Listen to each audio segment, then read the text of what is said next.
So Fahoum, welcome back. We were just chatting about Thank you very the much. connection between sports and civic engagement. What other connections between sports and government or civic engagement have you seen? Most recently, I think it's a phenomenon. Everybody knows it. You've probably heard of this sport. It's pickleball. Yeah, sure. Right?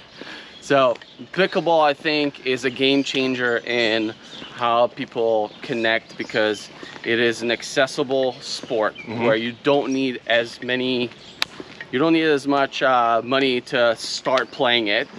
Everything from equipment is pretty affordable, and you have a lot of courts. It doesn't take as much space, so local governments don't have to spend as much resources in building new pickleball courts. Right. And then it's funny because when I teach tennis outdoors, I look to my side and there are obviously new lines of pickleball courts on the tennis courts. Right. And the people you see are playing are from just different ages, different stages in life, different, they all look different. You see kids, you see adults. It's the entry level to that sport is so much more accessible from a financial and a skill set point of view that local governments are and better capitalize on it. Nice. Ride that wave of the popularity of the sport. Nice. So that's I think of the term "we're in a pickle." Some people would say, America polarized. We're in such a pickle. It all takes is a little pickleball.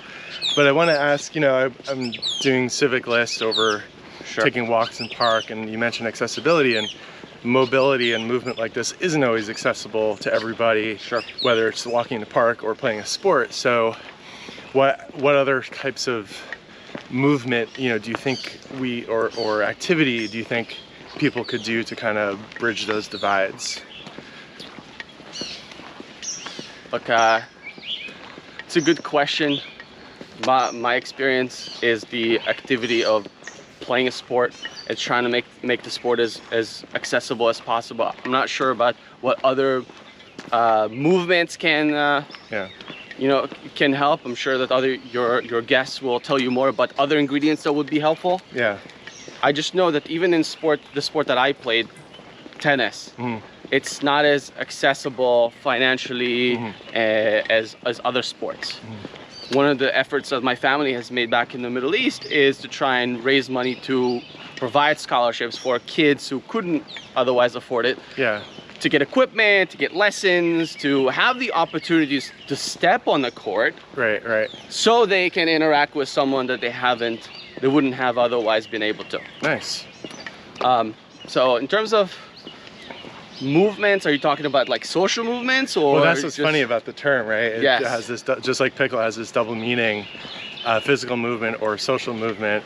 But going back to your three ingredients, maybe those could be applied, right, to help bridge divides, even if we're not in a physical movement space. So like, I don't know, like think going back to online, like you were talking about your company kind of tracks what people are saying online. Like if we're all chatting online all the time on Facebook or something, how do we have super identity or shared identity or interdependence? It seems like online discourse is almost the opposite of that. It's almost like, how do we fight each other? Yeah, you are right that there's a lot of negativity online.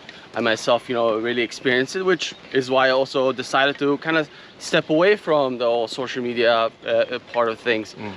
But and I didn't finish actually explaining what the company I work for does right now. So this is the issue that they're doing, right? That they're tackling.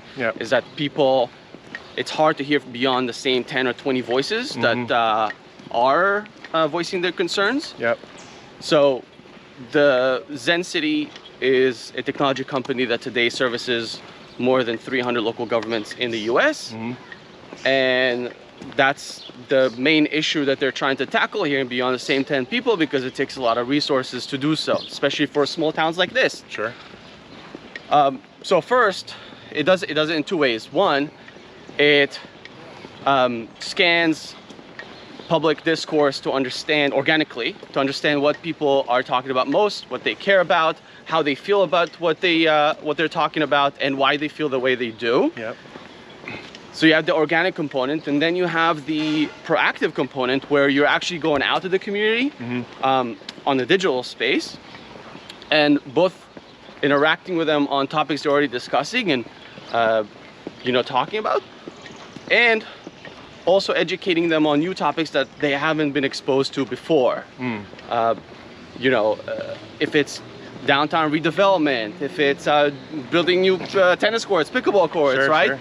It's educating them as this is what this is what's in front of us. These are the initiatives and topics and projects that we're working on. Yeah. Come be part of the process. And Nice. I think interacting with that digital space enables you to focus more on what's in front of you.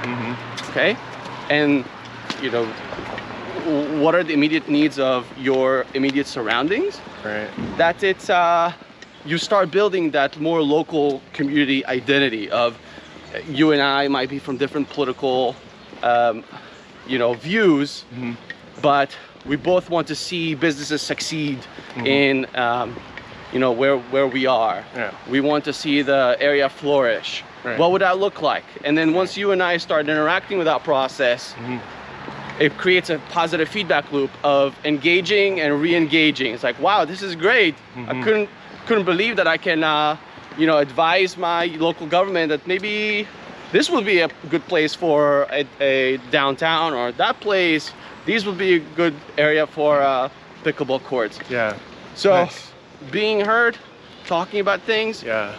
developing that more local community identity, I think that would be a good way to overcome the divide on social media, if that makes sense. That's awesome. Yeah, I feel like a lot of people on social media just do want to be heard, and it's like, what if that opportunity was there? You know, would they be like, kind of maybe taken aback and like, oh, government is actually listening to me? Yeah. You know, like that's not supposed to how it's supposed to work, and then they might be pleasantly surprised. And you know, I heard some quote earlier today on a Jack Kornfield podcast. He was quoting somebody else who said something like, despair is an insult to the imagination. And I love that because you know, there's a lot of people feeling despair these days, but you know, imagination kind of counteracts that. And so you're providing some really great tools, tennis, civic engagement, outlets for people to be heard, feel less desperation and more imagination, whether it's you know, pickleball court, tennis,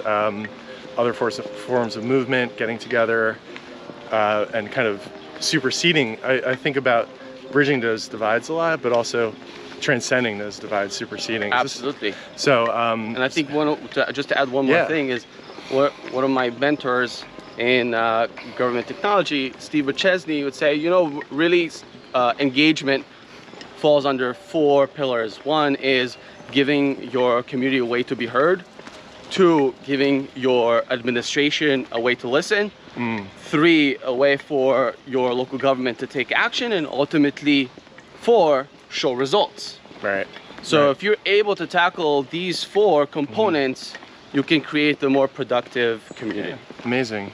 So on that note, definitely want to let that sink in and think about it and share it with folks. But Fahoum, thank you so much for your time. Thank you very much, Matt. Awesome. That was awesome. All right, thanks. Let's play pickleball soon. We will.